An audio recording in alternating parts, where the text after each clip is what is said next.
ምንድነው ቤቴን ለቃችሁ ማትወጡልኝ? ለምንድነው የምትፈጠብጡኝ? አባዬ ምን ነው አልተረጋጋሽ? በቃ ቤቴ ያስጠላኝ። እንዳንቺ አይነት አረመኔና እንደሱ አይነት ማሰብ የማይችል ሰው ማየት ሰልችቶኛል። አባዬ ተረጋጋ እንጂ እየተቆጣህ ነው። እኔ ተረጋግቻለሁ። ተረጋጋ ስትለኝ እንደምን ታፈለዋለህ? አባዬ እኔ እኮ ቤቴ ነው። ቤትህ ነው? ኧረ ማን ሰጥቶ ቤቴ ነው ትላለህ ደግሞ? አረ ተረጋጋ አባዬ። ተረጋጋ አትበለኝ። አሰማኝም እንዴ? እሺ ቆይ ምን ላድርግ? መጀመሪያ እቺ ሚስትህን ይዘህልኝ ውጣ። ሚስትህን? አዎ ሚስትህን። አባዬ እኮ ልክ ነው የተናገረው። ሚስት ነኝ። ሰምኛለሽ? ወረቀት ብቻ እኔና አንቺ ባልና ሚስት ያደርገን። አባዬ ይሄን ያልክ አስቸገርኩ፣ እወጣለሁ።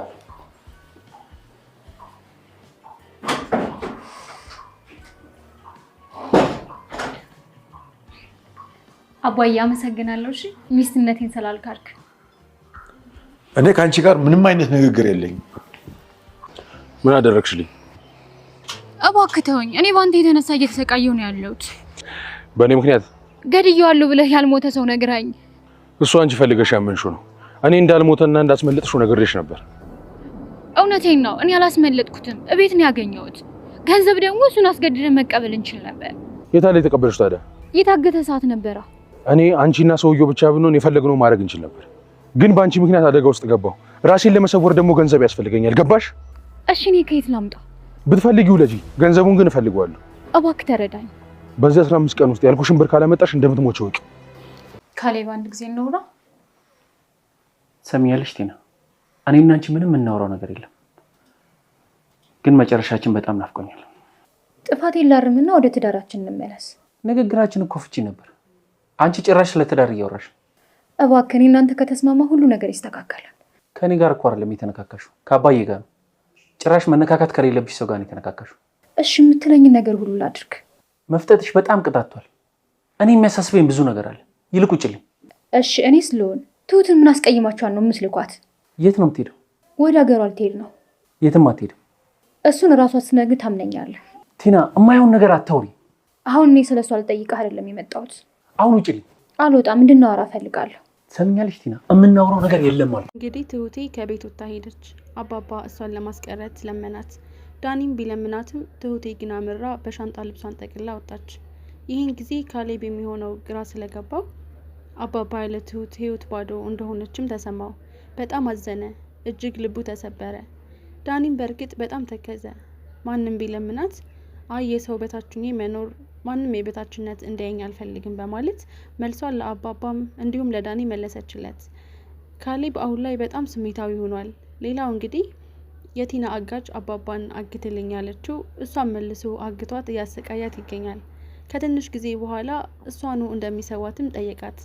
በእርግጥ 1 ሚሊዮን ብር አዘጋጅልኝ፣ ምክንያቱም አንቺ የከተትሽኝ መከራ መቼም ቢሆን ሊለቀኝ አልቻለም። 1 ሚሊዮን ብር ካላዘጋጀሽ ግን አስወግድሻለሁ፣ በዚህ ሳምንት አምጪ ብሏት ነበር። ቲናም በሳምንት ይቅርና በአመታት የማታገኘው ብር ስለሆነ ራሷን አሳልፋ ከመስጠት ውጪ ምንም አይነት አማራጭ የላትም። ለዳኒ ማማከረችው፣ ግን ዳኒ ፈጣሪ ያውቃል፣ እኔ ልረዳሽም ሆነ ላግዝሽ አልችልም አላት። ሰላም ውድና የተከበራችሁ የቻናል ቤተሰቦች እንዴት ናችሁልኝ? ሰላማችሁ ይብዛ። ለዚህ ቻናል አዲስ የሆናችሁ ሰብስክራይብ ያደረጋችሁ ቪዲዮውን እስከ መጨረሻው ተከታተሉ። ትሁት ቀጣይ ፓርት ይዘመተናል። እንግዲህ ትሁቴ አመረረች። እዚህ ቤት ለአንድም ቀን አላድርም በማለት እውነታውን ተናገረች። አሁን ላይ አባባ እጅግ በጣም ልቡ ተሰበረ። ካሌብ ያበላሸው ነገር አሁን እስከ ዛሬ አባባ ሲጠግን ሲያስተካክል ኖሮ በትሁቴ ግን ሊያስተካክለው አልቻለም። በእርግጥ ዳኒ ከዛ ቤት ሊወጣ ሲል አባባ አትወጣም ብሎ ለመነው። ዳኒ ተረጋግቶ ሲቀመጥ ትሁቴ ተነሳች። ትሁቴ አሁን ዳኒም አባባን በሚችሉት አትሂጂ ብለው ቢለምኗትም እዚህ የበታችነት እየተሰማኝ መኖር አልፈልግም፣ እዚህ ቤት ሰራተኛ ነኝ፣ ቤተሰቦቼ ጋር ደግሞ በጣም የሚወደድ ልጅ ነኝ።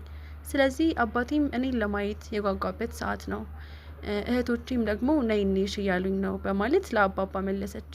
ዳኒም ለመናት። ሌላው እንግዲህ ካሌብ ከዚህ ቤት አትውጪ፣ ምንም ነገር አድርጊ ግን አትውጪ ብሎ ለመናት። ነገሮችን ካበላሸ በኋላ ትሁቴ ግን የማይታሰብ ነው በፍጹም በማለት ነገረችው። አሁን የምትሆነው የሚሆነው ግራ ቢገባውም በትሁት እንዳስቀየማትና በሱ ምክንያት ከቤት ወጥታ እንደምትሄድም ገብቶታል። አሁን ላይ ትሁትን ለማስቀረት የሚሞክረው ጥረት ምንም ላደርግለት አልቻለም። ሌላው እንግዲህ ቲና ያግብዳ ሰውዬ አባባን ተከትላ ስትሄድ እየተከታተለቻቸው ነበር። አባባን ተከትላ አባባ ይቅርታ አድርግልኝ በማለት ጠየቀችው። አባባም ይቅርታ ባፍ ሳይሆን በተግባር አሳየኝ አላት። ከዛም ይቅርታ አደርግን እኮ ጥፋቴን አምኛለሁ ስትልም አይ ጥፋትሽን ብታምኒም ግን ደግሞ መቼም አትስተካከይም፣ የተቀየርሽበትን ምክንያት በተግባር አሳየኝ ብሎ ጥሏት ሄደ። አባባ ብላ ስትከተለውም እንዳትከተይኝ፣ ለነገሩ እስከዛሬ እየተከተልሽኝ ነበር አልሻልሽና ጎዳናም ላይ ጀመርሽኝ። ለነገሩ ብትከታተይኝ እኮ ነው እንደዛ አሳግተሽ ስታሰቃይኝ የነበረው አላት። መጨረሻ ላይ እንግዲህ አባባ ካፌ ሂዶ ቁጭ ባለበት የቲና 1 ብር የሚጠይቀው ግብዳው የሰማይ ሰባሪ የሚያክለው ሰውዬ አባባ ፊት ሄዶ ድቅና አለ። አባባን ለማስፈራራት ሲሞክርም አንተ የሷ ሰው ነህ በማለትም ጠየቀው። እኔ እሷ ሰው አይደለሁም፣ እሷን እገልሻለሁ በላት ሲልም እሷ እንደፈለክ ማድረግ ትችላለህ፣ እኔን ግን ተወኝ ሲለውም አልተውህም፣ አንተንም ላግትህ እችላለሁ፣ የእሷ ተባባሪ ነህ አለው። እኔ ማንም ተባባሪ አይደለሁም አለ። እንደዚህ ሲለውም መተሃል አልተባለም እንዴ? እና ማን ነው ከዚህ ያስወጣህ አለው። እሱን ያሳገተችኝ ሴት ናት ያስወጣችኝ በማለት መለሰው። ከዛ አሁን ትሄዳለህ ወይስ አትሄድም? አለዛ በህግ አንተን ግንባርህን ብዬ መድፋት አያቅተኝም፣ መርፌ የሚያስተነፍስህ ነህ አለው። ለአባባ አሃ በጉልበት ወይስ በህግ? በሚያዋጣህ ምራ፣ ማንኛውን ትመርጣለህ አለው። ይኸውልህ እደፋህ ነበር፣ ግን እኔም ከቆሸሸ ሰው ጋር ወንጀለኛ መሆን አልፈልግም፣ ግን ደግሞ ለህግ አሳልፎ ይሰጥሃለሁ፣ ህግ ባለበት ሀገር አለው። ምን ሞክራ ሲልም እንግዳው ቁጭ ብለህ ጀግና ከሆንክ ቁጭ ብለህ ጠብቀኝ በማለት አባባ ለፖሊስ የሚደውል መስሎ ስልኩን ሲያወጣ ላጥ ብሎ ሄደ። አሁን ላይ ቲና የገባችበት መከራ ትልቅ ነው። ዳኒ ከቤት ሊወጣ ሲል በሩን እየከፈተ ያለ አባባ መለሰው። ዳኒ ወዴት ነው የምትሄደው አለው። ምን ነው አባባ ፈለከኝ? ወደ ቤተሰቦቼ ነው የሚሄደው። ተከራይተህ ነው የምትኖረው እንዴ? አዎ የሚከብደኝ ከሆነ መለሳለሁ አስተካክዬ አለው። የትም ቦታ አትሄድም። ምን ነው አባባ ትፈልገኛለህ እንዴ? አስፈልግሃለሁ? አዎ ታስፈልገኛለህ ሲልም ካልክሺ ግን ብሄድና እንዴት ነው ይሄ ሁሉ ወንጀል ሰርቼብህ እና እንደዛ አሰቃይቼ እንዴት ውስጥህ ይሽራል አለው። እኔ እኮ ማውራት ፈልጌ አይደለም፣ ቲና ግን እንዳወራ አደረገችኝ። ስለዚህ እባክህ ልጅ ዳኒ አለው። እሺ በቃ በማለት ዳኒም ቁጭ አለ። ሁሉንም ነገር ተወ። አባባ ልብሱን ቀምቶ አስቀመጠው። ቲና ካፌ ዳኒ በተቀመጠበት ጠራችው። ከዛም ሄዳ ምን ፈልገሽ ነው የጠራሽኝ? ምንድን ነው አላት። ልታግዘኝ ይገባል ዳኒ፣ ልታግዘኝ አለችው። ያንቺ ወንጀል ተባባሪ መሆን ሰልችቶኛል። ምንድን ነው የማግዝሽ? ትልቅ ችግር ውስጥ ነኝ። ሰውየው እኮ 1 ብር አንጪ አለኝ አለችው። ምን አላት? የቱ? አባባን ያገተው ሰውዬ ነዋ። አንቺ ነሽ አስፈታሹ እያለ ይሄው ጦርነት ገጥመናል አለችው። እና እኔ ምን ልርዳሽ? ይህን ሰውዬ በቃ በህግ አሳልፌ መስጠት ይኖርብኛል እንዴ? አንቺ እኮ ወንጀለኛ ነሽ፣ መታሰርሽ ይቀራል አላት። እሺ ግደለው፣ ምታው። እኔ እንደዛ አይነት ሰው ጋር በፍጹም ያንቺን የቆሻሻ ወንጀል አብሬ መቆሸሽ አልፈልግም አላት። ምን እየፈራህ ነው አለችው። አዎ እማፍር መስሎሽ ነው? አዎ እፈራለሁ። ከእንደዚህ አይነት ሰው ጋር በፍጹም መነካካት አልፈልግም ሲላትም ከጎኔ ሆና እኮ ሁሉንም ነገር ማግኘት ያለብን ሰዓት ነው እንዴ እንደዚህ ትላለህ ዳኒ አለችው። እውነታው ይሄ ነው እንግዲህ ተናገርኩኝ አላትና ጥሏት ሄደ። አሁን ላይ ካሊብ ዳኒን ተናገረው። ስሜታዊ ሆኖ ዳንኤል መቼ ነው የምትወጣልኝ? ለምንድን ነው ከቤት ማትወጡልኝ አለው። አውቃለሁ ስሜታዊ እንደሆንክ ጥፋተኛ እንደሆንኩ፣ ግን ደግሞ እንዳንተ ምስጋና የሌለኝ ልብ አይደለም አለው። ምን በቤቴ እያሞለጭከኝ ነው? ፍቅረኛህንም ይዘህ ውጣ እባክህን። እኔና እሷ አሁን ምንም የሚያገናኘን ነገር የለም አውቃለሁ፣ በድዬሃለሁ። ስለዚህ እንደዚህ አይነት ነገር ባትናገር ጥሩ ነው አለው። ይኸውልህ ሳያችሁ እኔ ውስጤ አልቻለም፣ ልቀቁኝ አለው። ካልክ እሄዳለሁ፣ ግን ደግሞ አባባ ታስፈልገኛለህ ብሎ ነው ያስቀረኝ። ለምን እሱን ጠይቀውና ዳኒ ይውጣልኝ ብለህ ጠይቀው የሚልህን ትሰማለህ። ከዛ በኋላ እወጣለሁ አለው። ከዛ ምፍ አለ። ትሁትን እንግዲህ ተናገራት። ትሁት አሁን ላይ በካሊብ ተስፋ ቆርጣለች። እናም ከዚህ ቤት መውጣት አትችልም። እኔ አባባ ላወራችሁ ፈልጋለሁ። አንድ ቀን የወር እረፍት ይሰጠኝ ብዬ አስቤ አላቅም፣ ጠይቄም አላውቅም። አሁን ደግሞ ስራ ስጨርስ የሚወጣውን አየር ለመቀበል በጣም ከፍ ዝቅ አድርጎ እየሰደበኝ ነው። ስለዚህ መሄድ አለብኝ አባባ አለች። ማን ነው የሚናገርሽ? አለ አባባ። ካሊብ ነዋ። እውነት ነው ሲልም አባባ እኔ ላይ እንደዛ ማድረግ ማለት ፈልጌ አይደለም፣ እናንተ እንትልላችሁ አይደለም። ስለዚህ በቃ ላወቃቅሳችሁ ሳይሆን ላከራክር ሳይሆን መሄድ አለብኝ አለች። ከዛም አለቀሰችና ሄደች። በጣም ታስጠላለህ። አየህ፣ ተዋት፣ አትከተላት፣ የሰበርከውን አልቅሳ ታውጣው አለ አባባ። ቁጭ አለ። እንግዲህ ቲና ደግሞ መጣች። ቁጭ ባሉበት እናንተ ሰዎች ለምንድን ነው የማወጡልኝ? ቤቴን ለቃችሁ የማትወጡት? በማለት አባባ ስሜታዊ ሆነ። ማን አንተም ሚስትህም ይዘህ ውጣልኝ። ሲቀጥል ሚስት አይደለችም።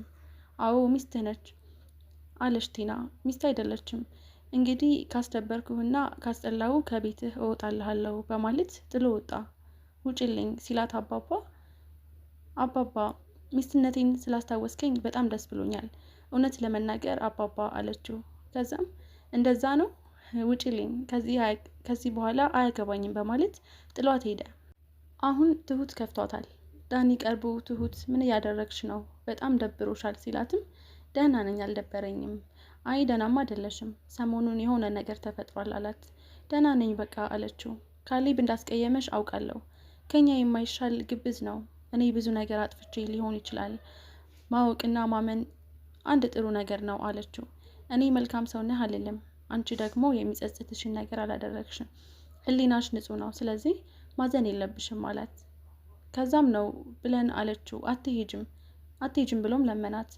ትሁት ልብሷን በማዘጋጀት ላይ እያለ ዳኒ ዘው ብሎ ገባ። ምን እያደረግሽ ነው ትሁቴ?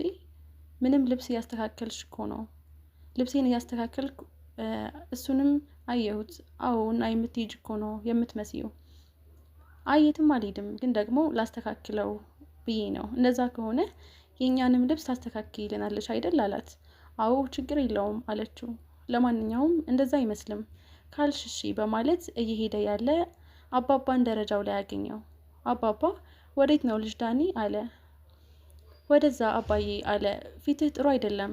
አይ ደህና ነኝ፣ ግን ደግሞ ትሁቴ ልትሄድ ነው መሰለኝ፣ ልብሷን እያዘጋጀች ነው፣ ከቻልክ አስቀራት፣ ካሌብ አስቀይሟታል መሰል አለው። አዎ እንግዲህ ልሞክር፣ ራስ ወዳድነት ካልሆነብኝ አለ። ሰብስክራይብ ያደረጋችሁ በቪዲዮ ላይ ማንኛውንም አስተያየት በኮሜንት ስር መጻፍ ትችላላችሁ። ስላዳመጣችሁን ከልብ አመሰግናለሁ። መልካም ጊዜ